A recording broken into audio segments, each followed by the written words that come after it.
Bueno, pues vamos a hacer el análisis, el resumen, el comentario acerca de, pues, de esta muy interesante lectura, Educar en y para el conflicto, Educación para la Paz. Lo titulé en mi resumen personal en la libreta. Y bueno, la verdad es de que en primera instancia me gustaría decir que es una lectura muy, muy interesante porque creo que es muy necesaria. Así como la lectura 9 y las antecesoras, pues han sido producto de necesidades, creo que en esta época, sobre todo, en el cual vemos, por ejemplo, el conflicto internacional de lo que vendría siendo de Corea, Estados Unidos, Rusia, Estados Unidos, eh, las distintas problemáticas de el narcoterrorismo que hemos vivido aquí en el país mexicano, eh, pues tantas cuestiones que involucran la necesidad de poder como intervenir, analizar y poder educar en una cultura de paz y no en una cultura agresiva, ¿no? Este, bueno, como introducción me gustaría abordar la cuestión es de que, bueno, se desconocen las opciones y alternativas que existan alrededor de esta educación para la paz, ¿no? Eh, para hablar de paz, pues primero también, o yo creo que por añadidura y conjuntamente hay que hablar de conflicto, ¿no? Sin embargo, lo que he aprendido en la lectura, pues, y que precisamente, vaya, concuerdo mucho, es de que el conflicto normalmente es confundido como agresividad. O sea, no, nos da miedo la palabra conflicto. Entonces, a raíz de esa como ligación entre conflicto y violencia o agresividad, pues existe en nosotros cierta evasión, cierta renuencia, huimos un poquito del conflicto y al huir del conflicto pues no educamos en él, no sabemos, pensamos que hay que enfrentarlo, ¿no? Por cuestiones como televisivas o cinematográficas, las mismas historietas que leían nuestros padres, pues obviamente de alguna u otra manera nos iban enseñando que el conflicto había que enfrentarlo, que había que luchar contra él cuando deberían haberlo, pues de alguna u otra manera como que enseñado a que los conflictos hay que abordarse, ¿no? Y no se le tienen que sacar la vuelta, sino que al contrario, o sea, hay que analizarlos, hay que ponerlos, ¿no? Sobre la mesa y ver qué partes lo constituyen, cuáles soluciones se pueden dar y no tenerle miedo a esa confrontación entre las partes, porque creo que también esta confrontación es como que muy evadida, ¿no? Muy reprimida en las personas por ese miedo a que me duela, a que me quiten. Entonces, bueno, pues toda esta cuestión creo que es importante abordarla. Eh, Se piensa que el conflicto, bueno, es sinónimo de violencia, habría que descubrir lo positivo y su complejidad, o sea, la complejidad del conflicto. Yo creo que cuando, bueno, muy normalmente escuchamos, ¿no? Que cuando de repente una relación entra en un conflicto, entra en una turbulencia de cuestiones que son normales y eso es algo de lo que, de esta introducción, ¿no? O sea que, y decía bien la lectura, o sea, a final de cuentas el conflicto es parte consustancial, consustancial e ineludible, ¿no? De la vida, pues a final de cuentas, estamos en una dinámica relacional en la cual pues obviamente es consustancial e ineludible, ¿no? Estoy completamente de acuerdo. A final de cuentas va a haber algún choque de intereses, de valores, de necesidades que va a tener que ser dialogado y eso para nada es malo, es enriquecer. Yo creo que, como bien decía la lectura, creo que la diversidad nos enriquece y no hay que tenerle miedo, no hay que saber dialogarlo, saber enfrentarlo, abordarlo de la mejor manera y más constructiva, ¿no?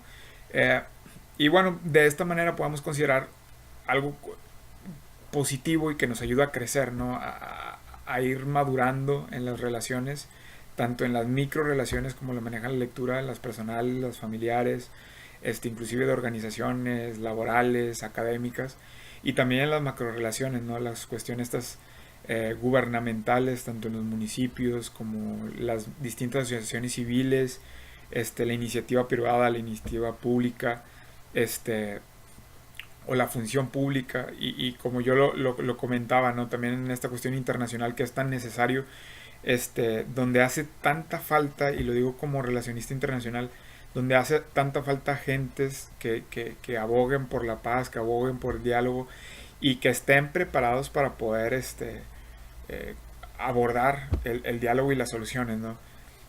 No nada más así como que con buenas intenciones, sino en el conocimiento, en la estrategia, en la prudencia, ¿no? En la madurez, poder ir como abordando estas soluciones, ¿no? Y bueno, pues ya para cerrar la introducción, pues nos han dicho que solucionar un conflicto es que una de las dos partes salga uno perdedor y el otro vencedor, ¿no? Y así ya se resolvió el conflicto, cuando realmente no lo es así.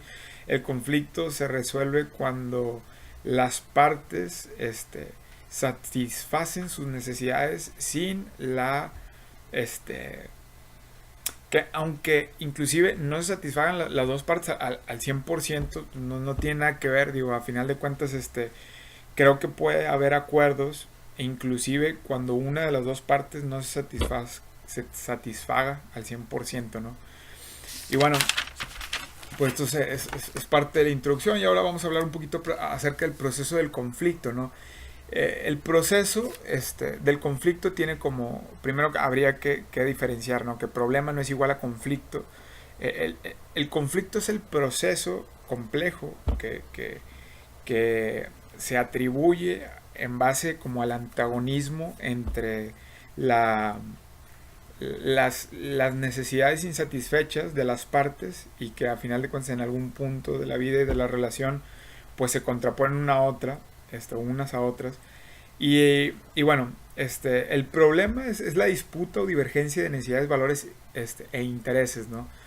Los pseudo conflictos, por ejemplo, es que aunque pueden llegar a tener como algún tono agresivo de pelea, pues realmente no hay necesidades e intereses o valores antagónicos, que simplemente es algún tipo de malentendido o mal utilización de la comunicación, falta de confianza, que de repente puede tener algún roce, pero que no se le puede llamar un conflicto. Y los conflictos latentes, ¿no? Que vendría siendo la contraposición, sí, de los intereses, de los valores y de las necesidades. Sin embargo, que por miedo a la confrontación subyacen en la relación, subyacen de manera como pues, ¿cómo lo podría decir?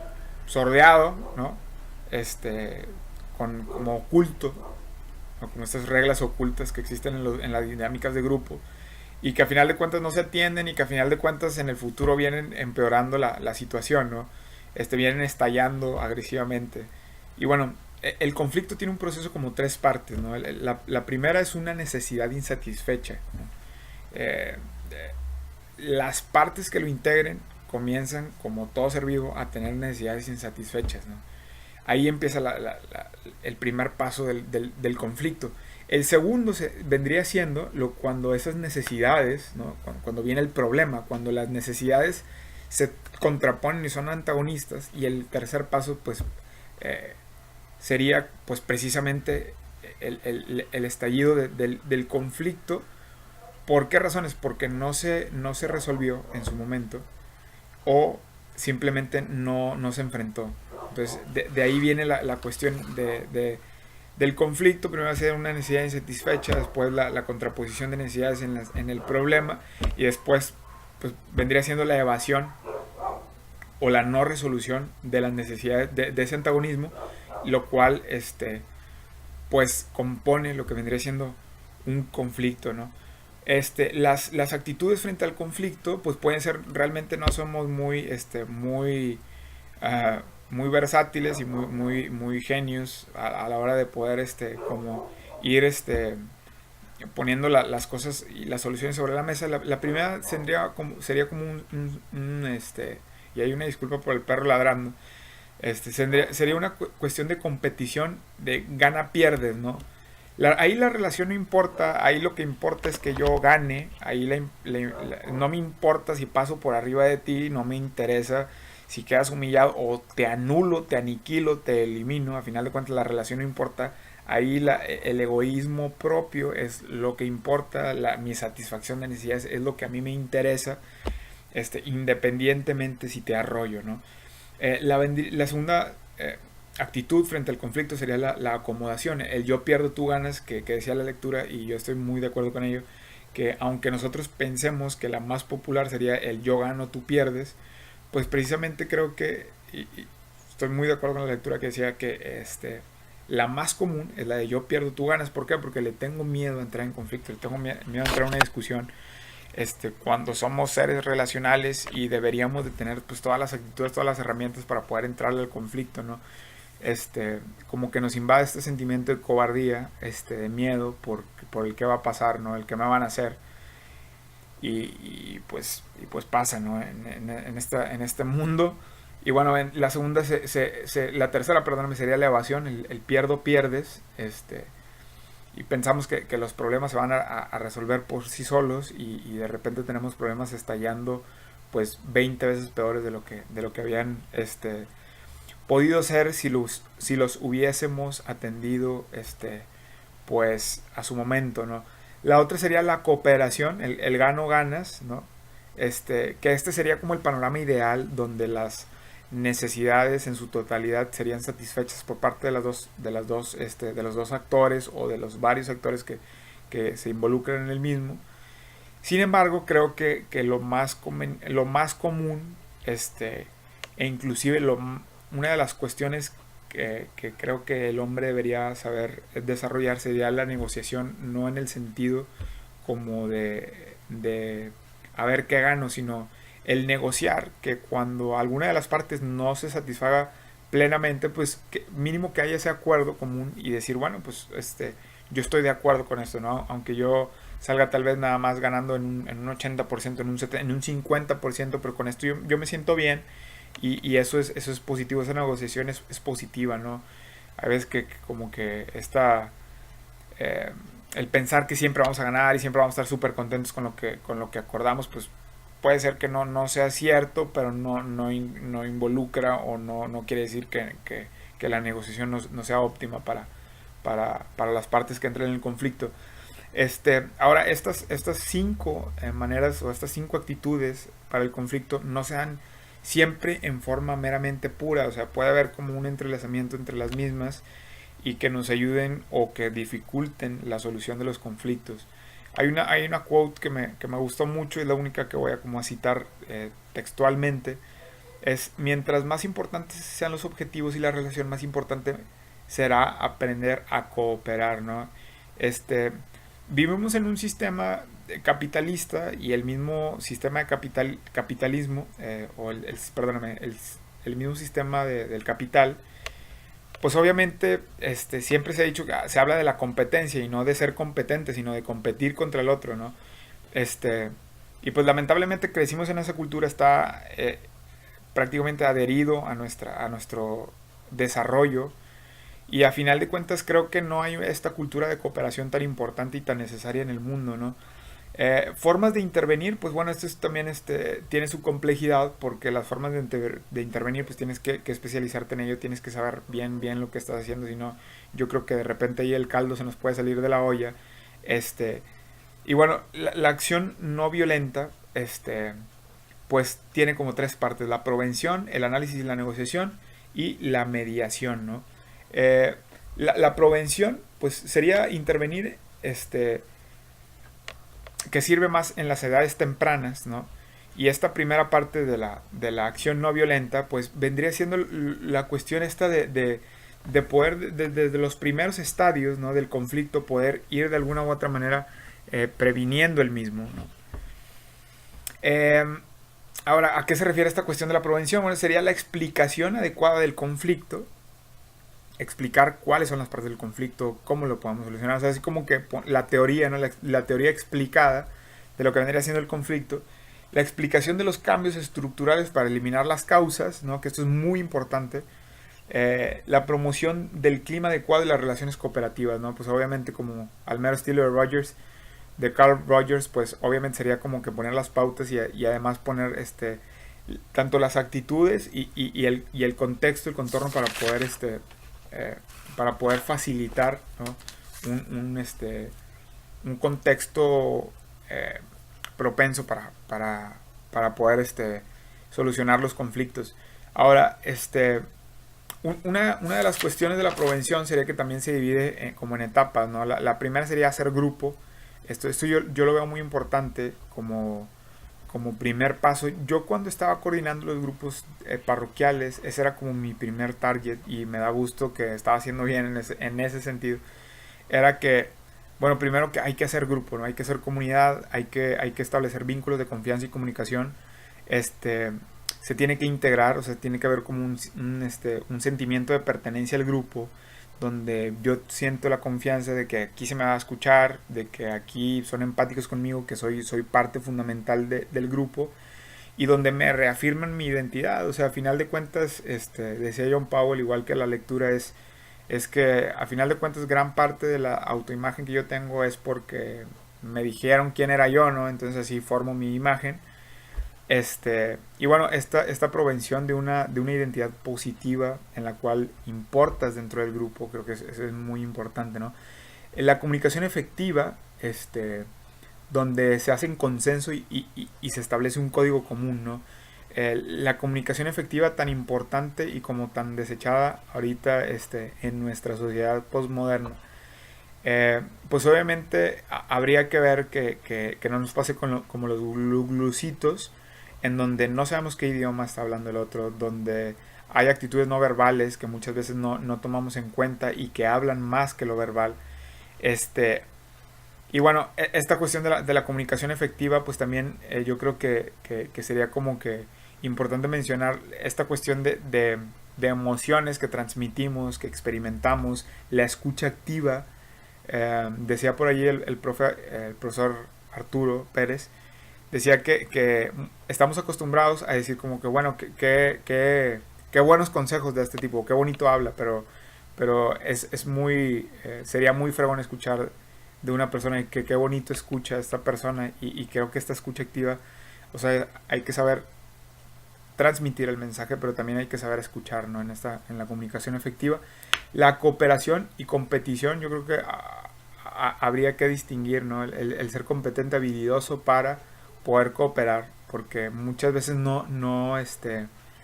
eh, entramos como que automáticamente en esta dinámica de competición donde yo busco ser el macho alfa ahí de la manada y no, realmente es saber cómo valorar los como pues sí, las virtudes, lo positivo que tiene la otra persona, y bueno, esta cuestión de la cooperación súper importante. Ahora, para poder cooperar de mejor manera hay que distinguir bien en un conflicto como las otras como partes fundamentales en este proceso de cooperación, que vendría siendo el saber distinguir las personas del proceso y el problema, ¿no? La cuestión de las personas es que muchas veces como encarnamos el problema en la persona con la cual estoy teniendo el conflicto y de repente ya no se trata del conflicto, ya no se trata de las necesidades, se trata de pasar por encima de la persona, eliminarlo y creo que esta es una de las partes más difíciles porque involucra una humildad, una honestidad este y, y una actitud en la cual pues perdóname, una humildad, una honestidad y se me fue. Este y una docilidad en poder estar para el otro, ¿no? Eh, la cuestión esta de las personas es que, bueno, la primera cuestión aquí también a tomar en cuenta es que existen tantas percepciones como personas, ¿no? Entonces, al final de cuentas, de un conflicto como yo lo puedo ver muy, puedo aborrecer, ¿no? Lo que está pasando, pues para la otra persona tal vez puede ser muy, muy normal, muy, algo necesario para ella y hay que entrar en esa docilidad de poder escuchar en humildad a la otra persona. Esto es muy, muy difícil. de lograr, porque se tiene que trabajar uno, sus propias percepciones, ¿no? La cuestión de saber y hacerle saber a las personas involucradas en un conflicto que su imagen no va a ser tocada, ¿no? Que una cuestión es el problema, los procesos y la persona, y que su imagen no va a ser como violentada, y es muy importante porque muchas veces la imagen y la reputación de las personas queda pues pisoteada, y cuando realmente no debería ser así.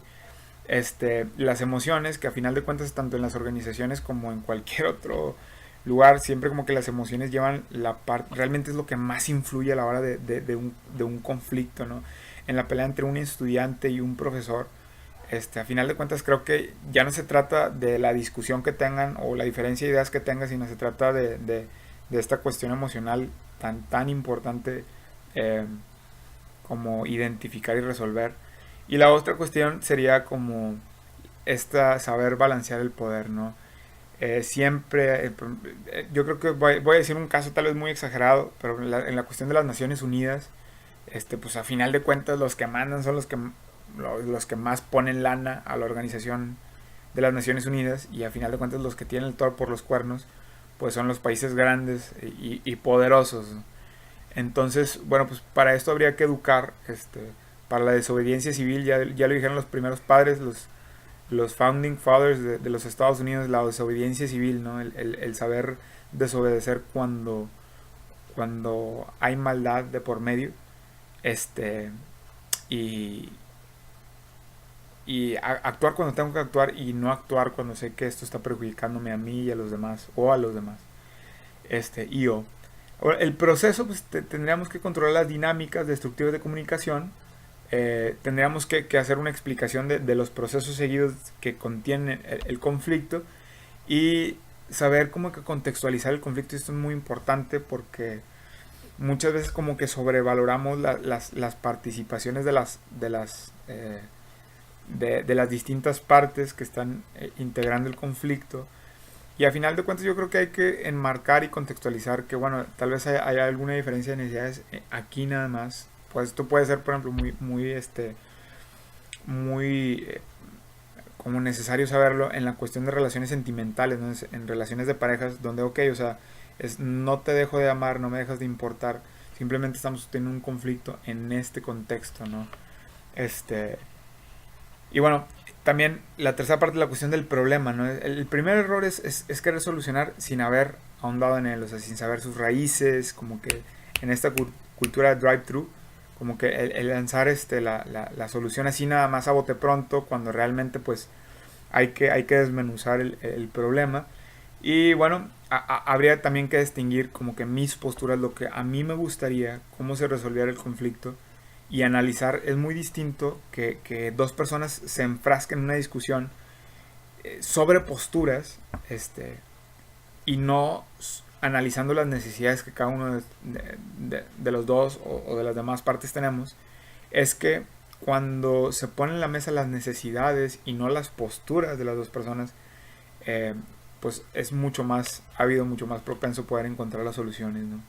Ahora pues vamos a analizar un enfoque socioafectivo de cómo buscar las soluciones, que vendría siendo buscar las soluciones creativamente, buscar recursos disponibles, técnicas de visualización del problema. A mí me ha ayudado mucho, por ejemplo, cuando de repente tengo sesiones como extraordinarias con mis alumnos, en el pizarrón va haciendo como un mapa conceptual rápido de su problema, y a final de cuentas cuando se visualiza de esta manera, se analiza con alguna técnica de visualización, que pueden ser millones de técnicas, de repente resulta ser que el problema no es tan grande como nosotros lo experimentamos internamente, ¿no? Y esto facilita su solución. Los aspectos racional y emotivo, o sea, meterle coco la parte cognitiva, pero también meterle la cuestión del sentimiento, ¿no? Y de alguna otra manera expresar cómo me siento, pero también lo que pienso, y no una cuestión de lo que no dije en las actitudes del conflicto, es saber que eh, no hay que ir a perder, o sea, no hay que ir a perder. Y esto no significa es como ir al golpe en una discusión, sino se trata de no renunciar a satisfacer mis necesidades. Y eso es sumamente importante porque todo ser humano tiene una dignidad, y esta dignidad tiene que ser satisfecha, y no por el hecho de que, bueno, pues yo ya, ya para no tener problemas, pues yo renuncio a mis necesidades y esto es completamente muy, muy importante tocarlo. Analizar el problema, analizarlo y tener una actitud empática, ¿no? Al mismísimo enfoque centrado en la persona. Y bueno, como tercer paso, pues tenemos después de esta negociación, después de este análisis, después de esta prevención, vendría siendo la cuestión de la mediación. Y pues prácticamente la mediación es la intervención de una tercera persona dentro del conflicto. No podemos hablar de una neutralidad de esta persona que interviene. ¿Por qué? Porque imagínate que estamos negociando las necesidades de Zimbabue o de Ruanda con las de Estados Unidos y de repente pues que que la parte que está interviniendo los dos intereses pues no se meta, que sea neutro, pues obviamente lo más probable y por obviedad pues sea que gane el más poderoso o el que más las puede, ¿no? Y a final de cuentas seguimos aplastados. Entonces, bueno, esta cuestión de la neutralidad no puede ir en un mediador de conflictos, sino que al contrario, o sea, el mediador tiene que buscar que ambas partes o las distintas partes que involucran el conflicto o que están siendo parte del conflicto se satisfagan. Aunque ya lo dijimos antes, puede ser que no sea el 100%, pero se tienen que satisfacer en un acuerdo, ¿no? Este, Ahora, para poder llegar a esta cuestión, pues bueno, para poder mediar, habría que tener una entrada, ¿no? Una aceptación de las dos partes que va a haber una mediación, recopilar toda la información que podamos, quiénes están involucrados, cómo se desarrolla el conflicto, cuáles son sus raíces, si hay algún antecedente, si ya ha habido algún tipo de solución y bueno, como que ir recopilando información, establecer reglas y aceptarlas por parte de los distintos actores. El cuéntame, que yo siento que esta cuestión tiene que ser muy, muy, muy, muy, muy cuidada. O sea, a la hora de comunicarse en la resolución de conflictos, creo que primero tendría que haber una cultura de manejo de emociones y comunicaciones. Eso obviamente sería como un panorama utópico en esta cultura que no le da importancia a la comunicación y al manejo de las emociones, o la de vida. Pero creo que antes de entrar a un cuéntame, creo que sería esencial que las partes pudieran como saber o conocer, ¿no? El manejo de emociones o mínimo la teoría y la comunicación. Eso es como agregado y opinión personal. El ubicarnos, el unir historias, que al final de cuentas no se trata de ti nada más, sino se trata de nosotros. Pues bueno, al final de cuentas esto involucra una actitud de cada una de las partes. Arreglar, buscar creativamente soluciones. A final de cuentas creo que gran parte del proceso de la solución de los conflictos se involucra mucho en la creatividad y en la imaginación de las personas y pues esta no es la excepción, ¿no? El arreglar, buscar de manera creativa lo mejor para los distintos actores. El acuerdo, ya hemos hablado de él y creo que esto es muy muy importante, el saber medir, el cómo vamos a verificar, a medir, a hacer tangible, a evaluar los acuerdos, porque muchas veces queda como en cuestiones ambiguas y medio ideales, utópicas, y a final de cuentas no, o sea, el acuerdo tiene que ser tangible, ¿no?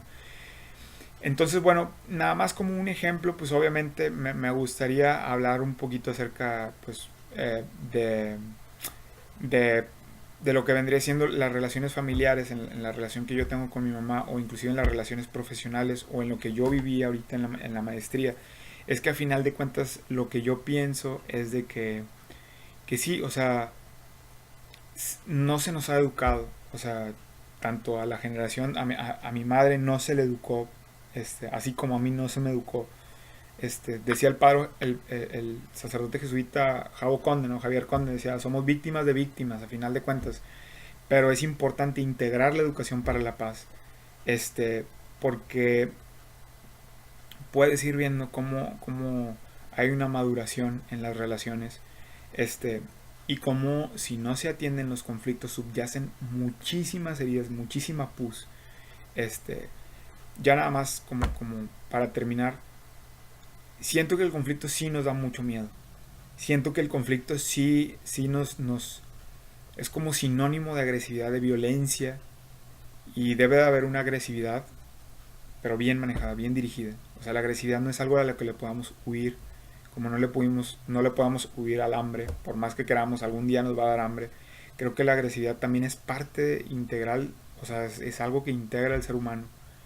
Este, pero tiene que ser una agresividad bien dirigida hacia algo constructivo, ¿no?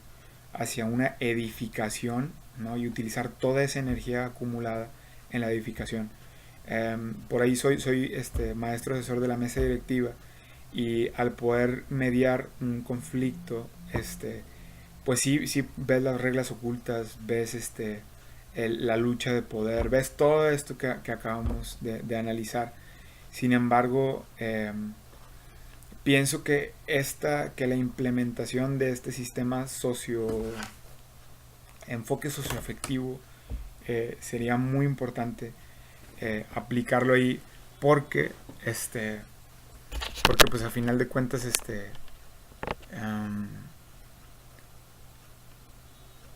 creo que la violencia comienza en los pequeños círculos, y es algo que ahorita se está viendo. Creo que el reflejo de lo que está sucediendo en, en Medio Oriente, perdóname, sí, en Medio Oriente, lo que está sucediendo con Corea, es el mismo reflejo que yo veo en la mesa directiva.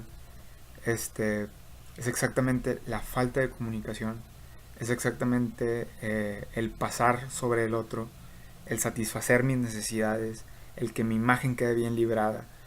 Y a final de cuentas, por ahí decía un estadista norteamericano, nada más con un intercambio simple y sencillo entre Rusia y Estados Unidos, pues se baja la temperatura mundial 16 grados, que eso afecta todo, ¿no? La agricultura, la ganadería, y con eso nos vamos todos los clase media y baja, ¿no?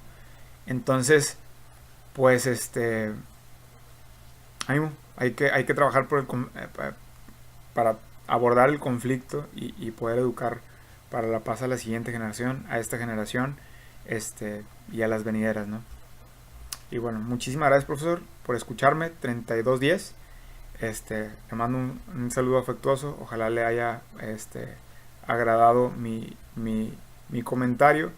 Y yo sé que ya hablé mucho, pero le quisiera decir una breve conclusión. Yo soy licenciado en Relaciones Internacionales, y, y pues obviamente pues estoy haciendo la maestría en Desarrollo Humano, y quiero empezar, y ya lo he manifestado en clase, quiero comenzar mi segunda licenciatura en licenciado en Psicología con enfoque humanista, psicólogo clínico, ¿no? Y yo decía, bueno, a final de cuentas mi historia va a quedar perdida porque soy licenciado en Relaciones Internacionales, pero yo no quería tirar eso a la basura. Y cuando yo leí la redundancia, la lectura, me di cuenta que realmente puedo, o sea, con mi licenciatura y con estos nuevos planes, porque también amo mucho los planes a futuro que tengo, es que puedo dedicarme a la intervención, a educar para la paz, en las micro relaciones, así como en las macro relaciones.